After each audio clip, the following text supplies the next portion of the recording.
Hi friends, welcome in. It is June 5th that I'm recording this, so this is a little late, but I have compiled not only the books that I read in May, but also the books that I want to read this June. That being said, I have not started reading anything for June yet because my brain was like, well, I haven't recorded my video yet, so I don't know what I'm reading. Anyway, I've been in a stall for 5 days, so gotta get this out here. So, first, I read 6 books in May. They were mostly good. I had 2 where I was like, eh. There's one I don't even remember reading, so that's weird. But, yeah, so I read 6 books, and as such, I picked 6 books to read in June. So the first book that I read was Cry of the Kalahari by Mark and Delia Owens. Yes, the same Delia Owens who wrote Where the Crawdads Sing. Also the Woman Wanted for Murder in Zambia, I want to say. Wanted for questioning about a murder in Zambia. They probably did it. I think that their son did it. Anyway. Unrelated. They wrote The Cry of the Kalahari, which is about their time in the 70s and 80s, or the 60s and 70s, in the Kalahari Nature Reserve in the Kalahari Desert of Botswana, Africa. And so I read this actually for class, but I got to pick it out of like 8 books, so I had some autonomy there. I actually really enjoyed this book up until a certain point. Most of it is just about the nature of the animals living there and their research. They spend a lot of time researching the hyena, a lot of time researching wild dogs that live there, and of course, lions. Like, where would it be a nature book without lions?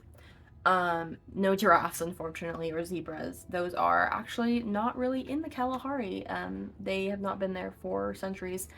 Also the antelope species that were out there, they're all called different things. There's like springbok, stuff like that.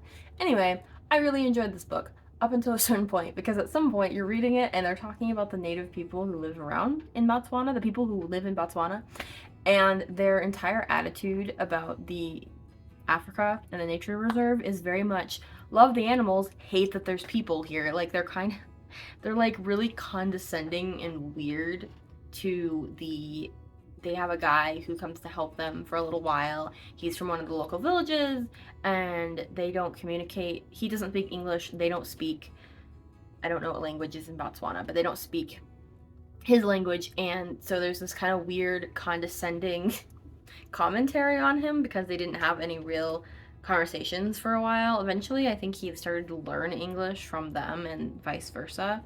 But it's kind of weird, and they're a little weird and condescending about it. Like, anyway. And, like, I know there was controversy with the more recent Where the Crawdads Sing, which came out in, like, 2018. So, let me tell you, she hasn't changed. She's just been like that. So that was Cry of the Kalahari. I found it really informative about the animals. I really enjoyed it as like a biography thing. Enjoyed it less when the racism showed up. But yeah, so I gave that about 3.5 stars, just because I found it really informative, but also there was questionable things in there. Also, they just make some like really dumb decisions in the beginning. And so a lot of me reading it was just going, why are they doing this? Like, I know it's a biography. I know it's their real life, but why are they doing this? This is so stupid. So that's why I gave it 3.5 stars. The second book I read in May was Authority by J.F Vandermeer. Now, this is the second book in the Annihilation series, which I did finish, and I did an entire video on. If you want to watch it, it will be available down below. So I won't go over a lot of it, but weird alien things happen in the South. There's a company that's trying to investigate it, and in Authority, the main guy is the new head of this company. He's coming in day one, no information about what's going on or about Area X, which is like this dome-esque area. They can't seem to get anyone in or out. It's definitely very interesting. It's a very strange fantasy. It's not fantasy. It's like strange fiction, weird sci-fi, but not really. It's like biological terror. Plant terror? Yeah, terrestrial plant terror. We'll go with that.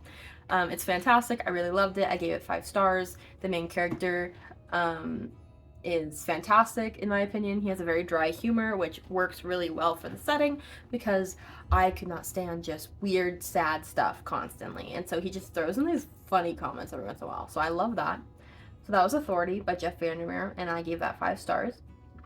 Then I read a book that I honestly forgot I read until I went to look back at my list that I made as I read each book. I don't remember reading a lot of this because I do, okay, I remember reading some of it, but I just wasn't into it, you know?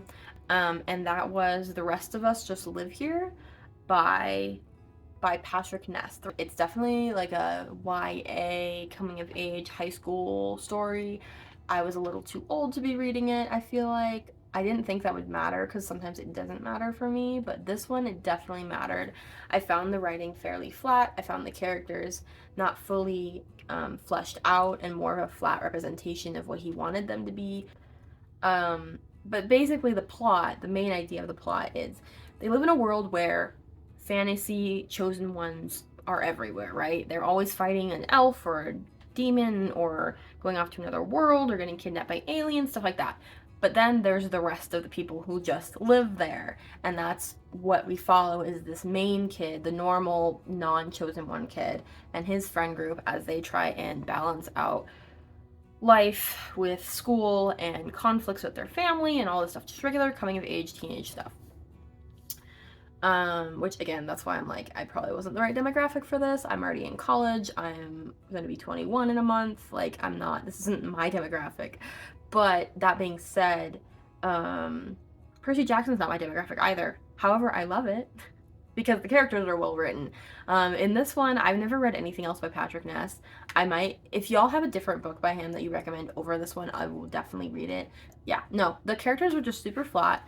The storyline didn't really make sense to me. I didn't super understand what the character arcs were supposed to be. So he had a weird relationship with his friends, and like some of it I get.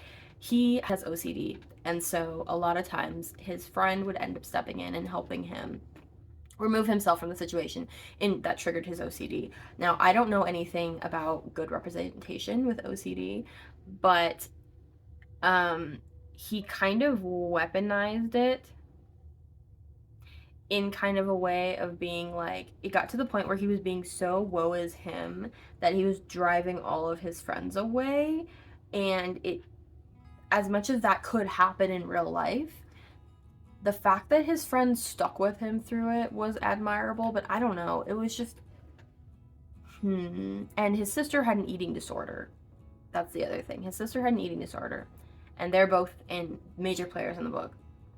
And again, didn't feel like her whole thing was fully fleshed out. Like, each character was clearly there with their own representative issue of representation, but it didn't go past that. It was like he threw all these traits together to make a diverse friend group, but then didn't treat them with like the respect and development that they deserved. It was just weird. Also, they had aspects of, he would tell a little bit of what was going on with like the chosen one kids, like what was happening, like the school almost blew up, stuff like that. And that would be there in really short blurbs, like at the beginning of the chapter, and that was entertaining. But at some point, I was like, I would actually rather read that story than the one I was currently reading. So I don't know, 2.5 stars is what I gave that one. I don't think I'm gonna pick up it ever again. I haven't thought about it since I finished reading it. It was a really fast read, but like not in a positive way, more in a I could not care what's happening on most of these pages read. So yeah, that was The Rest of Us Just Live Here by Patrick Ness. And then the next book that I read was Acceptance by J.F Vandermeer, and that is the third and final book in the Annihilation trilogy. I did give this 4.5 stars, mostly because for me, the last book is always kind of a letdown because they start revealing what's happening, and that always disappoints me. However, I did really like this book still because he didn't do that too much. He revealed only the parts that were human. So there were human mysteries going on. Like, who is this man? Who was the director? What were the backgrounds? Like, why was she so interested in this? That kind of stuff. That stuff was revealed, and I appreciated that. But he never revealed what actually was causing Area X and all the weird biological plant terror that was happening. And so that's why I really liked that one. but 4.5 just because there was a lot. There was a point of view in the book that's kind of a spoiler, so I'm not gonna say who it was, but I just was like, I didn't need that. It wasn't necessary for me to understand what was happening, but it's also possible that it was necessary for other people to understand what was happening. I just think he could have told that part of the story slightly differently. But overarchingly, I always love his books, and I really loved this one, especially because they actually go back into Area X with the two main characters from the previous two books. So I really enjoyed that part. I enjoyed just the fact that it's like an exploration of how much can humans actually understand about their environment.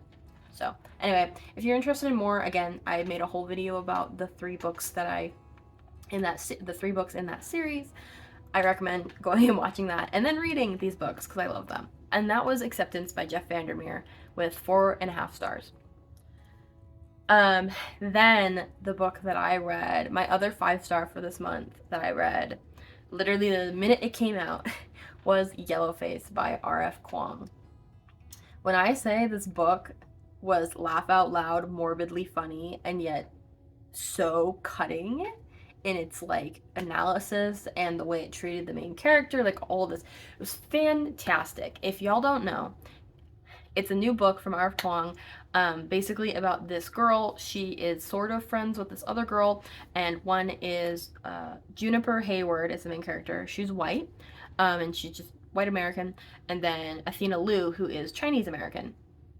And one night, and this is in the first chapter, one night Athena Liu dies while Juniper's there. And Juniper steals her manuscript for the book that she was writing, that she had just finished writing, that she was showing to her in confidence as a friend. And it just gets worse from there. This character, Juniper, she makes the worst decisions. She makes the worst decisions. She goes to the worst places. She writes the worst things. Like, she's just a little crazy. And it just completely devolves with her too at the end because she's so paranoid and she's so alone. And you don't want to sympathize for her. You sympathize for her because she's alone. But everything else, you're like, girl, you're making your own bed. You're literally lying in the bed you made. If it's full of nails, I can't help that, you know?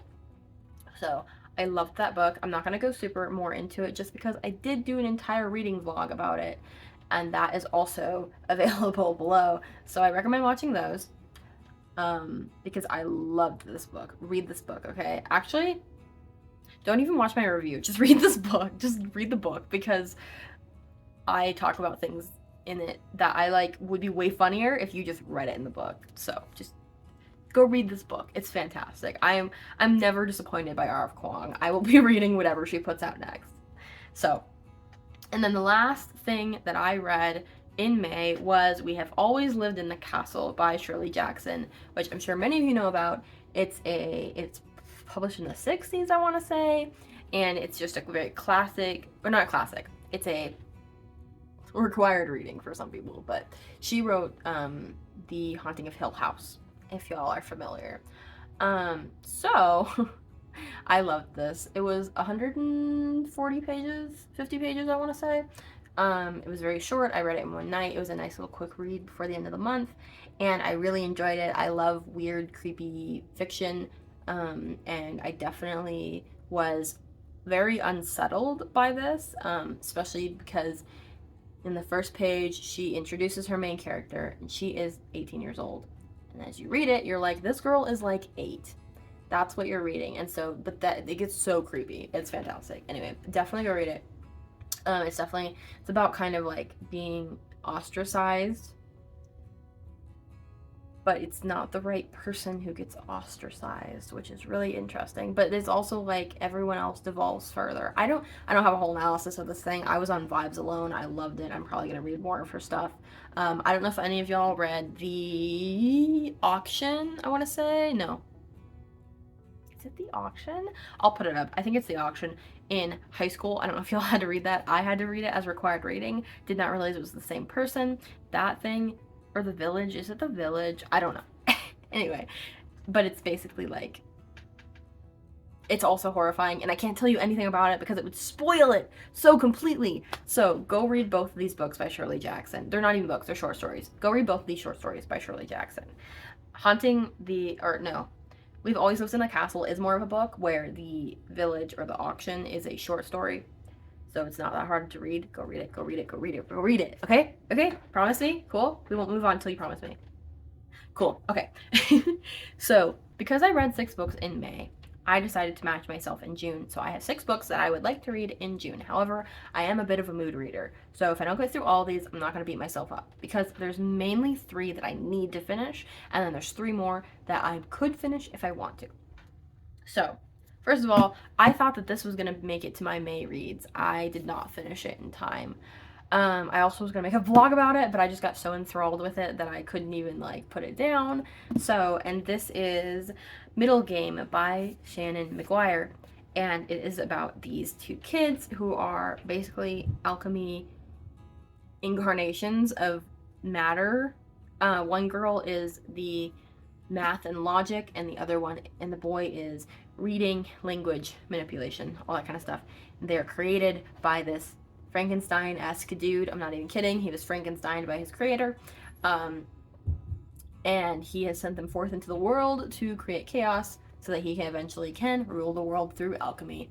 And I can't tell you anything more without spoiling it, but it's fantastic. She is a writer that I love.